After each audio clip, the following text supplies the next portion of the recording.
Do you know what Gwaan, where you can get news about the Jamaican culture and just learn about how Jamaicans are doing, as I said, yard and abroad. You get to learn a new Jamaican patois word or even a Jamaican phrase. I look forward to the patois word of the day. The patois word is pasa pasa. Word today is taco ram. Our word of the day is duffy. Twang. No little twang. Not true. I enjoy tuning in to What a Gwaan. It happens every Friday at 7 p.m. So check them out. And bye from Toronto. Dans Québec et la Jamaïque, écoute What a Gwaan. Yes, What a Gwaan.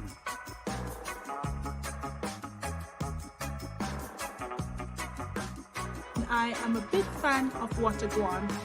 Relevant and entertaining, so keep up the good work. Watch What a Gwaan. Big up yourself. What a Gwaan. What a Gwaan. Yes, What a Gwaan. Watch What a Gwaan. Always say I'm going to walk one in a yard. Check it out.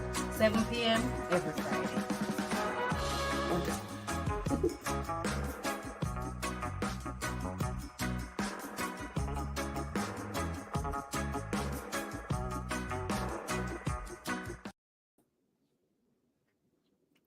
Well. Welcome, Massive Yard and Abroad. What a Gwaan is now on. And as usual on a Friday, we know what that means. It's time for us to send out the text, make the call, because we need the friend, the neighbor, and the enemy to come through, because What a Gwaan start. And it's your girl from Bongo Town, your regular host for 2023. Remember, Bongo Town is the town within the town, right? So your girl from Bongo Town is back for another Friday and ready to keep you entertained and going. And I'm asking you all to do the same. Keep me entertained by dropping some comments down below there, right down below on your phone or your computer, whatever you're watching What a Gwaan from. Comment, keep the thing lively. So as you know, I am Nicole, aka your girl from Bongo Town, and I am a guest here in Mokintsis or Calgary, which is the known name. And I work with the Women's Center of Calgary here in Calgary, Alberta. And I am working now as the Community Engagement Coordinator. So that involves a lot of internal and external engagement with organizations and people. So that's my day job. And on Fridays, I'm your host. All right. Last week, Duppy tried to choke me because I never have my water. So this week will come with me water when me blessed. So no Duppy now go choke me this week. So no coughing, right? Fingers crossed. We want to welcome our viewers from who is listening to us on Fresh FM radio in London. And remember that What a Gwaan also streams on all podcasting platforms. That includes Podbeam, Google, Amazon, iHeart, Player FM, and other major podcasting platforms. If you want to connect with us, there's a link on our website, and you can find that website at www.whatagwaan.ca. Always remember that Gwaan is 2 A's, all right? It's still April. This is the last Friday in April. And for this month, we were focusing on social issues. So today being the last episode, we are still going to be looking at social issues in Jamaica. And today it's going to be around Jamaican education system with input from those who have directly contributed, aka our fabulous teachers.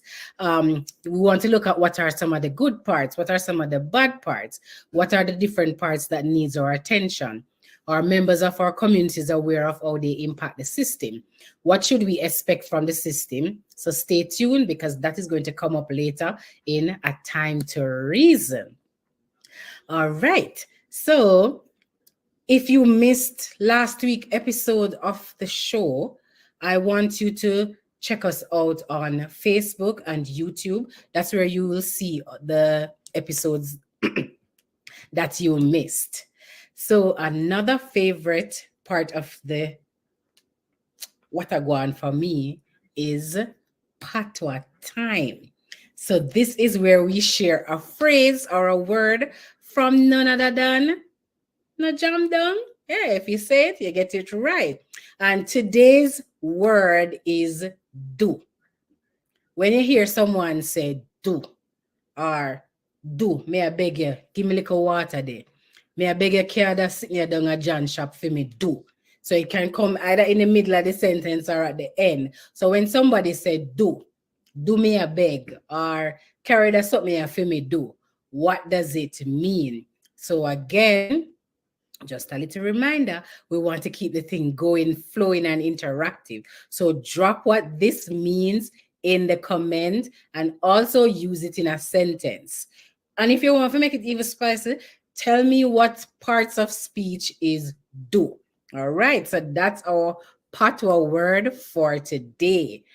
I said this earlier, if you missed last week's show, we spoke with Joseph Edwards. He's a former policeman, author, and social commentator, and he shared some interesting views about the informer culture, the snitches get stitches culture. He stressed that for too long, our people have missed the direct effect of being quiet while wrong things happen around us. The cost of being quiet in fear of being labeled an informer becomes a cost borne by our health system and our penal system. And this leads to the starvation of other areas and resources that we need. There were many nuggets that we took away, and I hope you took away some too. And we hope that, if you missed it, and you want to hear again or you want to share, just go to our YouTube or our Facebook and you can share it. I'm also encouraging you to follow us on these platforms if you haven't yet done so, and share it among your network. So we're on Facebook, we're on Instagram, we're on YouTube, LinkedIn, and we have a website. So check us out on any of those 5 places. Follow, like, subscribe, and share. So just a little thing, so this time now we're heading to the news section. So to share some things that is happening here in Canada. So in Calgary, my place, the Arts Common and Reggae Fest present Luciano the Messenger, and he's coming to Calgary on May 18 at the Jack Singer Concert Hall. Get your tickets now at www.artscommons.ca. Go and see the Messenger. The 3rd edition of the Calgary Black Film Festival is happening May 26th to 29th. Many great productions for seasoned and up-and-coming filmmakers. The festival will be both in person and online. Go to calgaryblackfilm.com to see the lineup and also to get tickets. In the East Coast, in Toronto, we hope you've already signed up for the 41st annual Walk Good Walkathon, hosted by the Jamaican Canadian Association, Ontario. The event is scheduled for Sunday, May 7th. It is both an in-person and virtual event. To sign up and to get more information, go to www.jcaontario.org. Join them, stay healthy, and walk good. Now, a little bit of news from Danga Yard. Work is currently underway to erect the Usain Bolt statue. The statue of the track icon Usain Bolt is finally off the ground in Falmouth, Trelawney, as the base for the structure is now being constructed by soldiers from the Jamaica Defense Force. Plans for the sculpture in Water Square were first announced in 2019 by Sports Minister Olivia Grange. At the last monthly meeting of the Trelawney Municipal Corporation, TMC, which was held last Thursday, Wayne Palmer, Chief Executive Officer of the municipal body, said that the frequently postponed project was now being executed. Work should be completed in 4 months. The Center for Intellectual Excellence presents the World Diversity in Leadership Conference 2023 from June 20th to 23 at the NISCU Conference Center near Edmonton, Alberta. Here, speakers including Margaret Trudeau, Minjat Minhas, and Dr. Denise Green, and many great panelists focus on the themes of climate change and mental health. To register and get more information, go to www.wodil.ca or call 780-229-0759.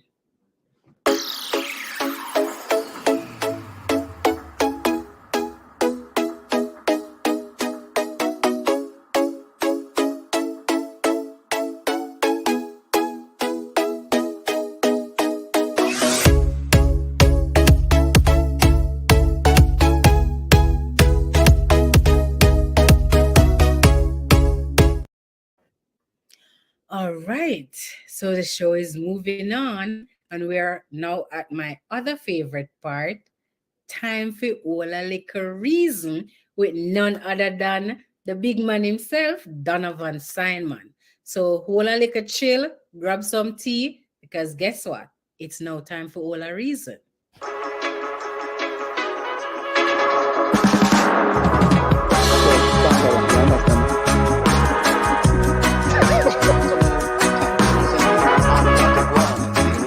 This has been a great discussion.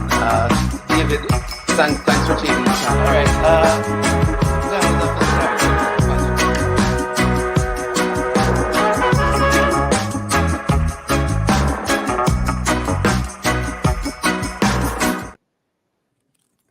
What's up, Miss Nicole? I'm here, sir. I'm here and looking forward to the reasoning because you killed the duppy. Yeah.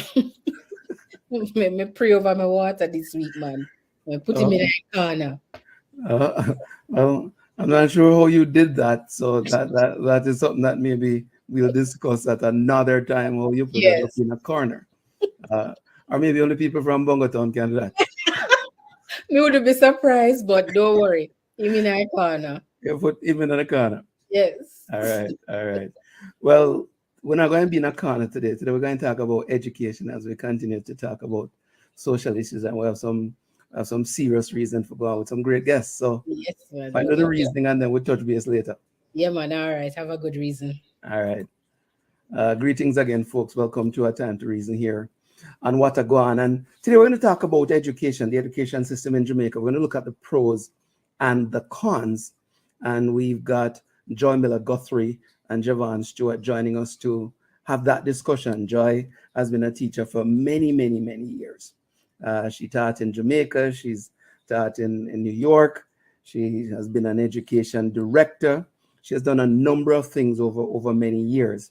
Javon has a little over 10 years in teaching as well. He's a teacher at Meadowbrook High and also an adjunct lecturer in accounting at the Excelsior Community College.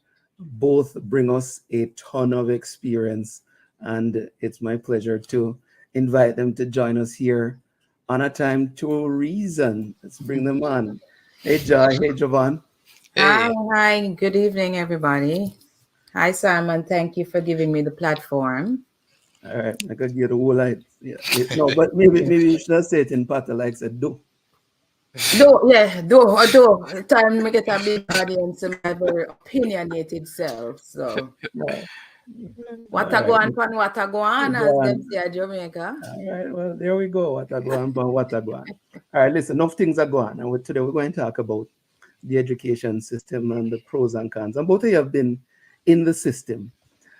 Maybe where we should start the conversation, and this is open to both of you, is what do we think the perspective of the Jamaican people in particular is as it relates to the education system? What do you think they think of it? Joy, let's start with you. Okay. I am a little bit from the old school, probably. I have a few years on Javon. And when I was a child, I grew up in the inner city community of Waterhouse, right? from parents who came from country very, very humble and poor stock. And at that time when I was a child, the perspective of most Jamaicans or the average Jamaican was education was the means of climbing the social ladder. Our parents probably weren't educated beyond. I think when them call it third grade. It wasn't third grade. It was third something. Very, very old, right? Yeah. And I think they saw in us, their children, the means of becoming somebody. So they placed a lot of stock on education. They wanted one of their children to go to college, to talk good and be, smarty, right? And for many years, I think that was how most Jamaicans saw their future and kind of achieving some kind of posterity. But in my opinion, somehow that whole perspective got shifted. And this is by no means a study, but just my observation that somewhere in the 1980s, we started seeing a shift in how education was viewed because people recognized that they could go into business as informal. I don't want to put commercial stigma on importers. anybody, but the informal commercial importers were like the epitome of succeeding without education. And they were seen as very prosperous. And this was reflected in the attitudes of probably their children or people observing that, hold on, I don't have to bother waste no time studying a book and going to college. And that was a long process. And this was like a shortcut to being somebody, to being smarty. I think it was Rex Nettleford used to call it smartification. Yeah. So you could have smartify now without going through 5 years of high school or 7 years probably if you went to sixth form, and then you had to do another at least 4 years in college. And those of us who weren't very bright, who got pushed to the side, and you had to go do dressmaking and carpentering and whatever. So now they were equal with the intellectuals. So yes, the long answer to a very short question was yes, the perspective has shifted over the years. Yeah. Let's bring Javon in. Javon, what do you think? And I do agree with Joy for the most part. There is some amount of a shift in the perspective of Jamaicans and their view on education, but I don't think it is significant to the extent wherein Jamaicans do not value education. I think that there is a general interest by our Jamaican populace to have an education to be able to climb the social ladders of society and to make an impact, right? So we see even where the community helps to shape the whole viewpoint or the whole necessity of getting an education, wherein persons are encouraged either through word of mouth, a pat on the back, or even financially by offering them scholarships or internships, so that they can further their education. So there is a great push in our society, I would say, for education to be the primary means by which we take our nation forward. Oh, I'm going to challenge you on whether it's primary by asking, is it producing the product that the community and the economy needs, the skills and the attitudes to take Jamaica where we want to go? To an extent. I don't think that we are there yet as a nation. I think that as a people, we have much more to do, because there are certain skill sets that are needed by our respective communities. And I don't think the education system is adequate enough because of the limitations which exist, whether it be through funding or through ICT, which is able to capture whatever is required in our society. So take, for example, we see now there is a push towards STEM subjects. There's a push towards having persons qualified in basic skills such as nursing or sewing or other areas of healthcare. That push is there now, but it isn't sufficient to take care of the current needs which existed. There needs to be much more. Joy, what are some of the gaps? What do you see? Is it delivering?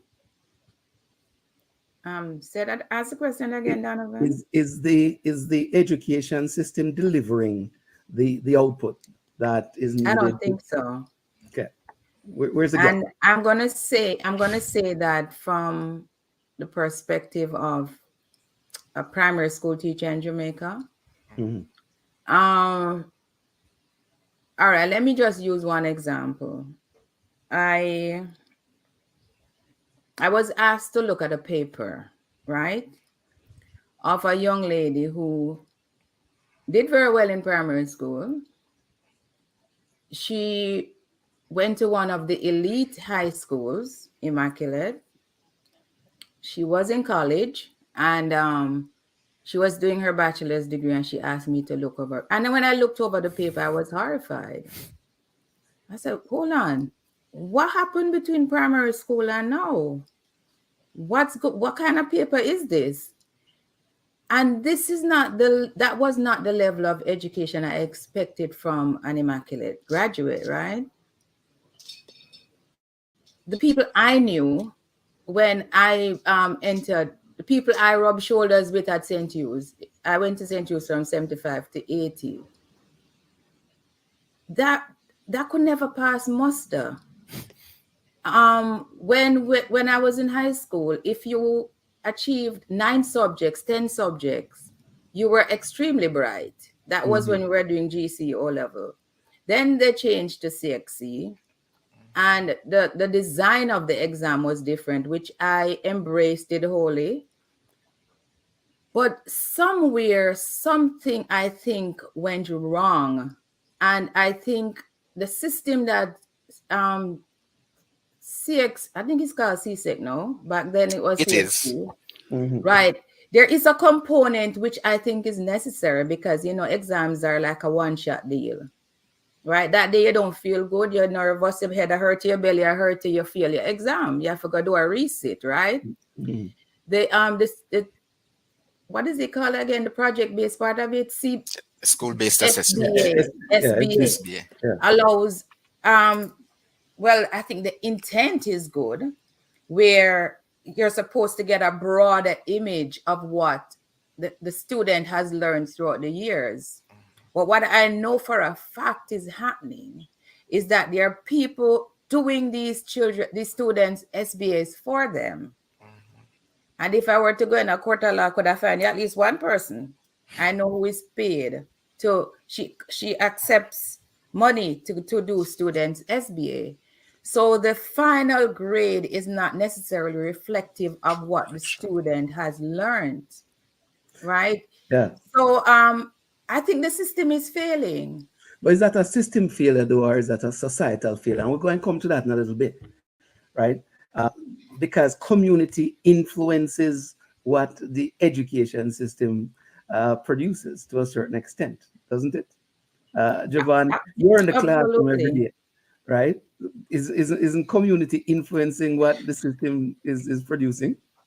Yes, it is. And if you look at it this way, the society is essentially a microcosm of the entire system, right? And so, of course, however it is that the society impacts these individuals is exactly what you're going to see in the system. And so the community plays a very strong role in how education is achieved within the society. I want to bring our attention. I saw this quote recently, and I'm going to throw it up on the screen. This was from the Jamaican Prime Minister at Caribbean Roundtable on Crime and Violence. And a part of what he said was that our education system must be reimagined to promote values and skills needed to develop a pro-social, growth-oriented, creative, and productive citizens. I saw that and I thought it was interesting. Okay, Is that the mentality in the education system? You know what? Not at the moment. As an educator who has experienced the system both in Jamaica and in the US, educators know what needs to be done. There are countless studies, but in my mind, the problem is that educators don't necessarily influence policy. That's right. Politicians do. Persons who have a stake, something to gain, people who create testing systems, who publish books. These are the people who are the greater influencers. Today, I went to an early childhood conference. And, you know, it was a shame that every time we go to these conferences and these think tanks and these roundtable talks, it's the same, basically the same sentiment is echoed. A few years ago, I was in a lecture and the point was made that the American education system is failing. America was scoring like 25 in, I think it was mathematics. America has an education system that is largely failing. And it's not because the educators don't know what needs to be done. The Prime Minister is absolutely right. There was a time when civics was a big part of the Jamaican education system. They took it out. And I'm sure it wasn't educators who recommended that. It must have been policymakers who felt it was outdated. And that was one of the biggest mistakes that they made. We lost the value part of our education system. And then they were now just focusing on academics, the cognitive part of it, the academic part of the education, and we lost the values.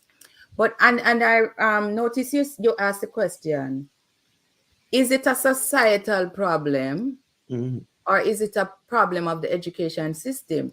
I think we're basically talking about chicken and eggs. Which one comes first? Yes, the education system is a microcosm of the society, but it's the education system that produces the citizens who make up the society. So where does it go wrong? Or maybe not producing the outcomes that we're looking for, right? Javon, you were saying earlier that you know you were saying, yeah, some of this is true, but when you walk into the classroom on a day-to-day basis, is that the product that you are seeing? Is that what the Prime Minister is saying it should be? How does that happen? No, that's not what we're seeing. You see, as teachers, I think there's a disconnect between what is taking place, what should take place in the classroom, and what the policymakers expect of us. And because there's that disconnect, the kind of products that we have as Jamaican students and people is not what it should be. Because majority of the times as teachers, we spend our time being parents, friends, counselors, you name it, right, to these persons, as opposed to helping them to garner the skills and the values that they need to go forward to become that ideal or model citizen that the Prime Minister makes reference to. Yeah. And so the time that we take to do that could have otherwise been spent to create the ideal citizen. But Javon, let me ask you something here, and that's very interesting that you said that. You cannot educate a hungry child. True. You cannot educate a child who has been through trauma. whether within their community or within the home space. So there's no point in trying to instill these skills or to teach this skill set or hoping the child will suck up the concepts that you're trying to teach like a sponge, when this child is not in the emotional mindset to be able to accept what you are giving. And I agree with you. The emotional state will most oftentimes take precedence to what needs to be done academically. And because that is true, the issue that I have is that there isn't enough time to strike a balance to achieve both academic and emotional needs. That is the issue that I have. Don't you think that we hold on. So the points being made are very, very valid, but I'm also thinking that they're not novel. We have had hungry kids for years. We have had barefoot kids. We have had kids that have, inherited trauma and seen trauma. And the question then is that expectation of what the education system should deliver a fair one? Can it truly deliver what we need? It's not delivering because it's not being given the support. It's not being given the support that is needed. Okay. All right. I keep going back to my dual viewpoints, right? My experiences. Right. I happen to have gone back to Jamaica 2020 for whatever personal reasons, right? And I re-entered the system. I was a little naive. I thought a lot had changed, but it was a case of the more things change, the more they remain the same. I went to a system that's anemic, a system that's bleeding resources. I went into a school where when I left, it's the same school I left in Jamaica. And when I went back, a lot of the progress that I know was made had been eroded, probably because of the pandemic, right? I went back to a system that is lacking vision. I went back to a system where education there is not enough financial resources are being pumped in. It's bleeding people of talent. We all know what's happening there. We're having a brain drain. I went back to a system where students don't see education the way students used to view education. I had a bit of a culture shock when I met my students online. And the usual startup conversation, to introduce yourself, tell me what you like, what are your hopes and your dreams and your aspirations. And quite a few of the students told me that they wanted to be YouTubers and TikTokers. And I said, what that? I said, but you can't be that's not a job. Yeah. What do you mean? But that's a reflection. No, but I'm telling you that that's a reality that I didn't know. I have since come to understand. That is a real but I'm thing. saying to you that these are students of 11 years old who did not place any value on education. Remember, and then remember the background that we're coming out of a pandemic background. Those children were losing or had been losing some time due to not being in the classroom space. But they no longer, we wanted to be teachers from picking a little bit of Jamaica. When you have 6-year-old and so they want to be teacher, lawyer, policeman, and nurse. Yeah. Them picnic they want to be Mr. What is a TikToker? And they had to educate me. But hold on, John, on a serious note, hold on. On a serious note, and I was shocked and very disappointed and very hurt. Part of what it is saying, though, is maybe our expectation of the system needs to be reset. Javon, you're talking in a small sense, yes. Expectations needing to be reset. Yes, we're career and new and emerging careers are concerned. Um, this whole idea of social media influencers, social media marketing, it may not be novel, but it is certainly new for this kind of dispensation. And for those of our forefathers who weren't, familiar with this, it seems kind of odd. But the fact is that there are new and emerging careers which are being put forward to our students, and this is what our students are aspiring to. Outside of that, the fact is, I agree with Joy, the system is still in a backward state. All right, hold on. I have two other things on this line. What are the good parts of the system today? The good parts of the system. All right. It's not even funny. I literally have to. You choke on that one. I literally have to, take a second to think. All right. So I can see that there are efforts from a national perspective to improve the way in which certain processes are carried out within the school. Outside of that, I see the implementation of different programs to assist our students to become their best selves, to become economically and educationally adept, right?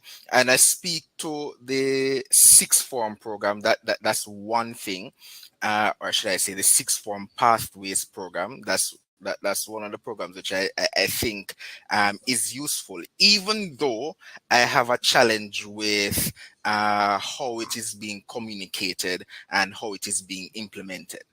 The whole idea of allowing students to study subjects or pursue careers according to what it is that they are capable of, or what it is that they are able to do, and what it is that they can manage, I think it's a good thing, because it makes no sense to me that you force a child to become a doctor or a lawyer or a teacher when he or she really wants to be a TikToker. A TikToker.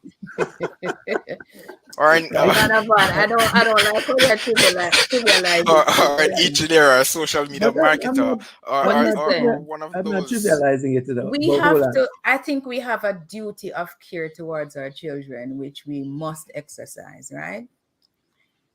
I think immature minds, 11-year-olds, we have to guide them. It's our duty.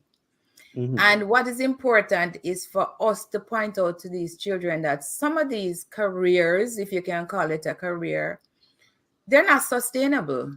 It's just like your child says, I want to be a basketball player, right? I want to be a football player. You have to make sure they understand that there are pitfalls within these careers. So you need to have a contingency plan.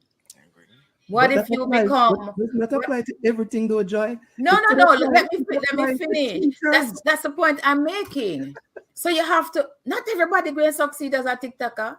Some of them have no creative ideas whatsoever. They're all just regurgitating what the other person is doing. Eventually, they're going to fade from the scene, and then what? You're going to chop the line. Is that your contingency? That's also something that people are aspiring to. Dunce check and all of those things are bouncing. And dunceness is now being elevated as something to be glorified. What kind of society are we producing? All right, hold on. Because I like where this is going. So what is the role of the community and the home to deliver the outcomes the education system should? So the community has a role to guide, to direct, and to ensure that the students engage in activities which can help them to contribute to society. That is the ultimate aim, or the ultimate goal. But What do we first we have to see today? define. But first we have to define community. Who makes up the community? Okay, Joy, when you grew up in Waterhouse and the community around you, did it see and support education as a path for you?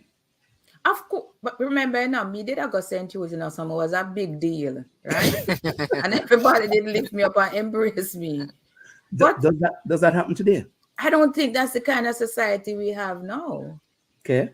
It's fading.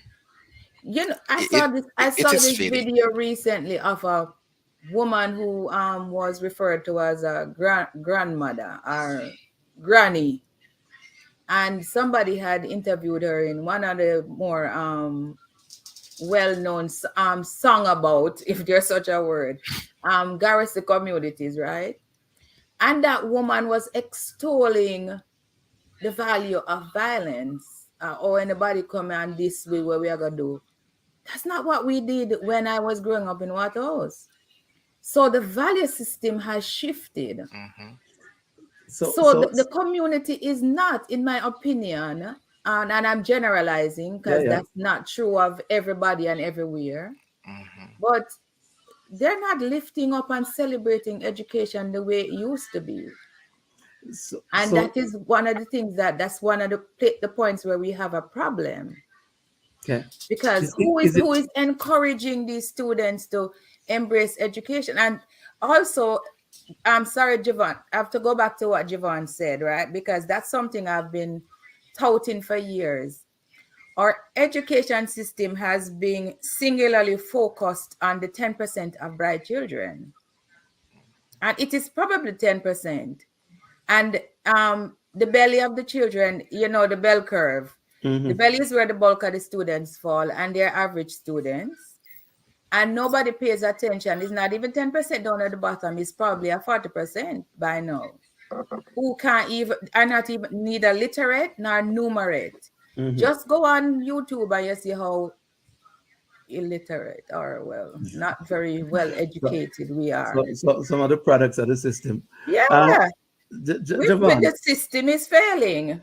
Yeah, but I think it's a little bit broader. Javon, how does crime and some of the other social issues, Joy talked about poverty and hunger. How is that playing itself out on the system?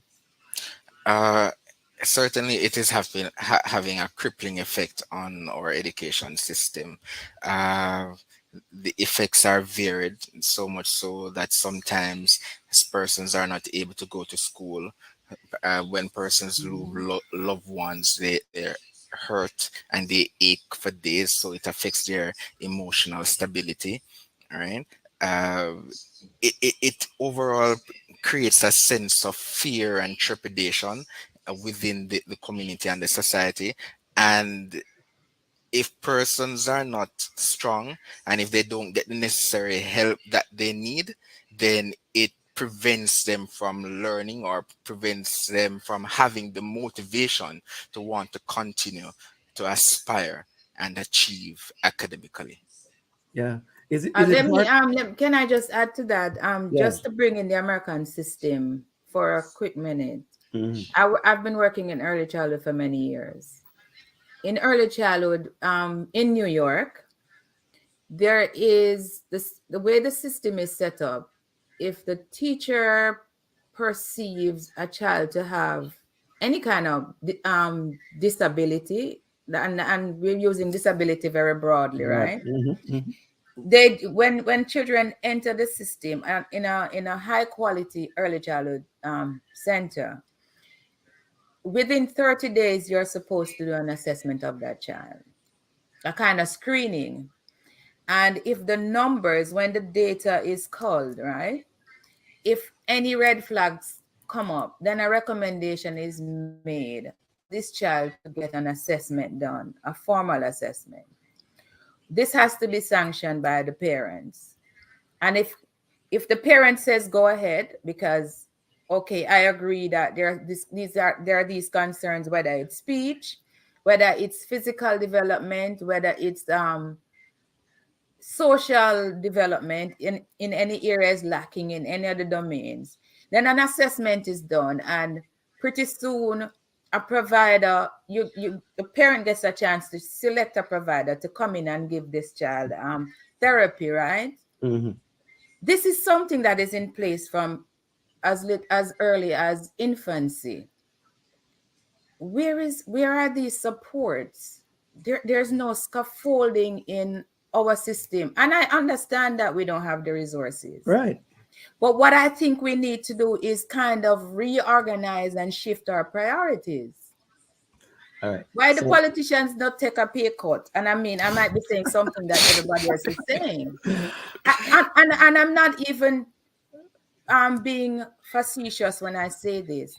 We are not giving education the priority that it needs. And now the chicken is coming home to roost. This is why the chopper them and the chicken and the egg. Yeah. Because we get back to the same question of, do we build roads? Do we build bridges? Do we create roads and jobs and all kinds of other things? Where does the trade-off? So hold on, the clock is ticking and I only have a couple more questions. So I'm going to put both of you on the spot now in terms of government. Where should the primary focus be in the education system to move it to the next level? And you can't say everything, so you have to pick one. Where should the primary focus be to get our education system to deliver the outcomes that we need? Only one? Yeah, you get to pick one. I would say if I were to choose one area where the focus needs to be, is a comprehensive development of ICT in the Jamaican education system. The government has attempted to include this at various levels of the different Javon, what educational is levels. ICT though? Yes, I'm coming to that. But we see where the government is using the internet to refer to ICT. And by ICT, it's an acronym which stands for Information Communications Technology. And it is much more than providing broadband internet within schools.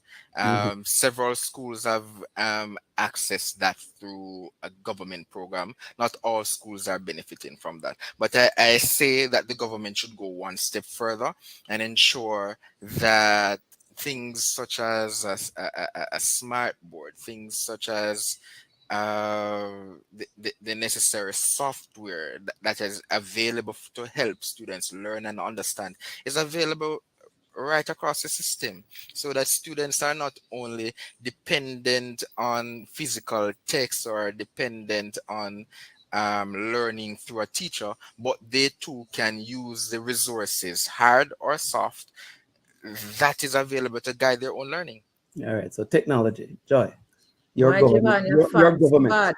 You know what? When me listen to you, you know what come to my mind? The Jamaican cliche where say you watch a cock and the bung a leak, right? Here, I think what a lot of us are not focusing on prior to 2019. If you ask me that question, I probably would have said maybe something similar, or put more resources into education, put more smart boards into the classroom, etc., etc. But now I think what we need to focus on is what we have in front of us now, 2023 April. We have children who are traumatized. They are not ready to learn because there are huge learning gaps. And nothing has been done, or very little has been done, to address the trauma that these children take with them into the classroom. Hence, all of the behavioral problems. Children are fight children, children are fight teacher, teacher fight children. And it's just a lot of antisocial behaviors. We're not having classrooms, we're having zoos. And until we address the elephant in the room, there is absolutely no learning that's going to take place. The children lost 2 years of learning, and the exam structure has not changed. To my mind, that's not making any sense. We have to go and address the social emotional issues before we can move forward. All of the technology and the ICT and the all kind of T's that Javon is going to put there. You know what my students did in 2020, 2021, and 2022? Well, I think by 2022, they realized exam are come and they don't know nothing. Them never, they logged on, if they chose to log on for the classes, and they promptly just disappeared, or they had the classroom on one tab or one screen. Javon, please correct me with the technological terminology. I'm very, intellectually, technologically challenged. And then they went on to play their games. So you can give them all the fancy tablets and software and apps that you want to give them. If they're not interested, they're gonna go about their business and go create them TikTok platform and whatever. But you'd agree that addressing those socio-emotional issues is a process, and that is something that will take time.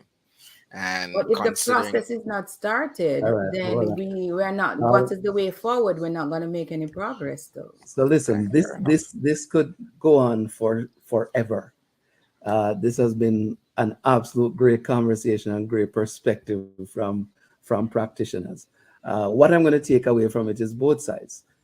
We need technology because we need to get them current, but we also need to work on social and emotional issues to ensure that the environment that they are in and come into helps them to develop as individuals, as people, so that they can be productive. Joy, Javon, this has been an awesome discussion here on Watago, and I appreciate you both taking the time to share your perspectives with us.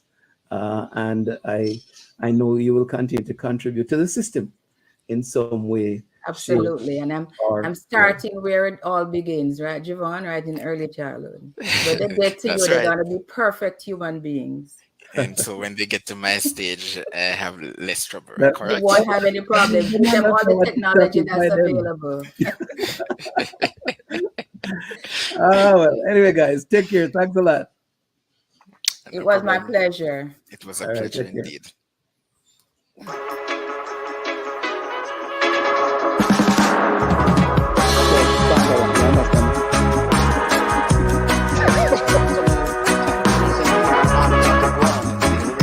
This has been a great discussion. David, thanks for taking the time. All right.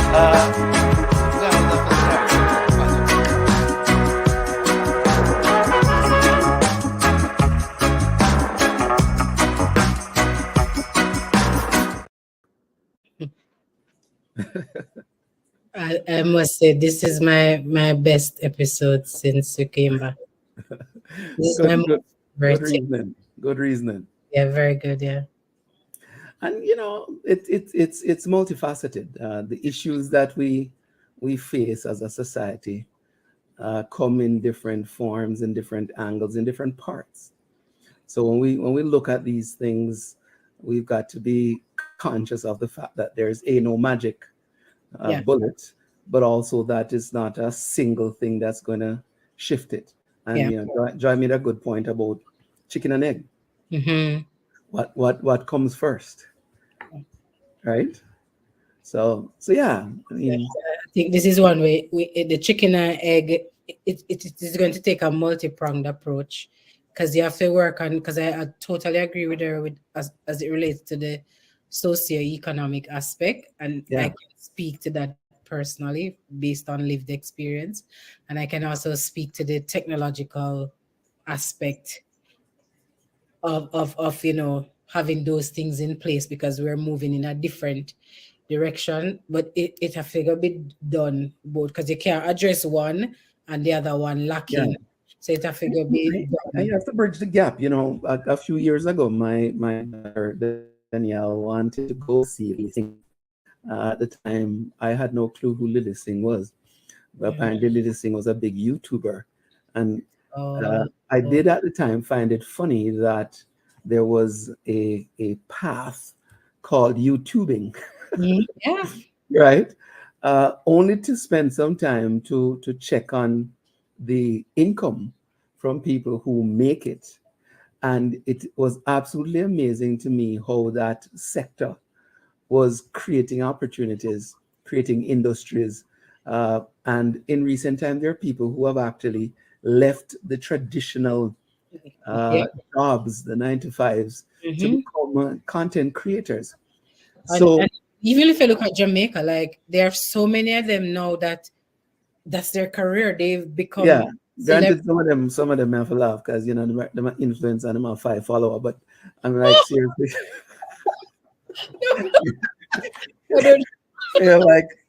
Possibly need to get a little bit more influence. Yeah, but it's but we'll have to bridge the gap. But you know what? It's what it is. Good reasoning. Yeah. And we appreciate the fact that there's work to do. Yeah. All right, I'll leave it to you. We've gone long. Make it do your thing. All right, cool. All right, next week. Yeah, next week. All right. I hope you folks were well tuned in and enjoyed the conversation. It was a very good conversation. And I would just like to point out that it is going to take a collective effort from everybody to get Jamaica to where we want it to be. We can't have a hands-off approach. I know a lot of us, not me, throw a stone back away, but for those of us who haven't and still consider Jamaica home and want to see it shine like the gem that it is going to take a concerted effort to to build the education system, because it all starts with education. Even if everybody can have degree, but even if it's being able to be literate and numerate, those things are very important. So I hope you folks were listening and taking points from the conversation. I'm not sure, did anyone comment on hey Michelle, how are you? I know your bedtime yet? Yes, generational gap. Yeah, as it relates to, I'm guessing teachers now and are the 2 teachers. Yeah, but there is a lot of generational gap that is happening, and we have to look at things these days as success. To me, who is from old school, is different from my daughter and my son, who was born in the 2000s. Their look on success is very different. So yeah, but then so again, people broke my heart, man. You don't have to drop things in the comment. Nobody them good word and them good phrase. You should have light up the comment. When last in hear do, especially for me overseas peeps. When the last time when you hear somebody said do, so start light up the comments, man. With what is happening, but do. So the word do in English, it would be please, right? So it means pleading or begging someone for help, or if you do you like a favor.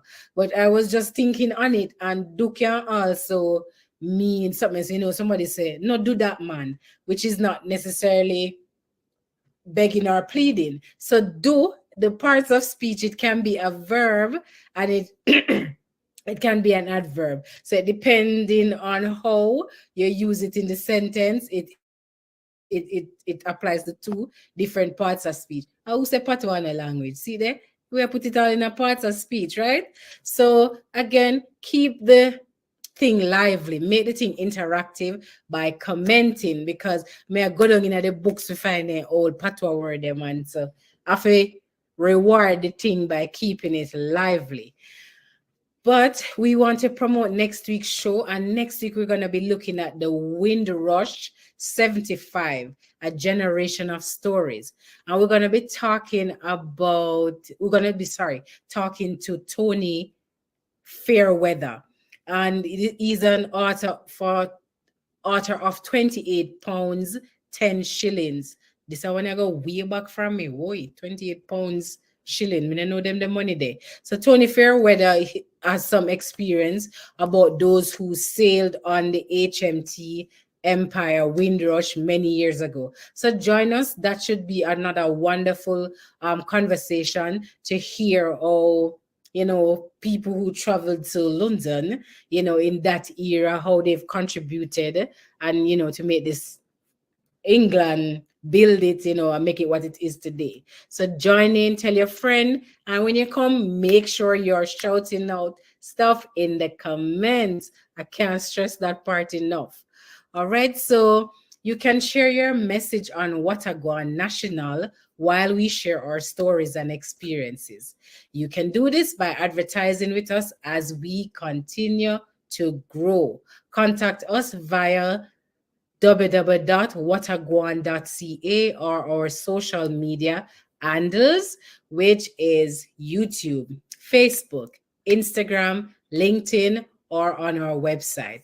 For promotions, you can connect with us through email at watagwancnd@gmail.com. Sorry, we'll see. Don't try to catch me in the last spot. Check out our website at www.watagwan.ca. Send us an email or contact us through our different social media platform. And also remember to like, subscribe, follow, and share. Share the thing like food. Again, another week of Gwaan has come to an end, and it's your girl from Bongo Town saying, take care of yourself, walk good.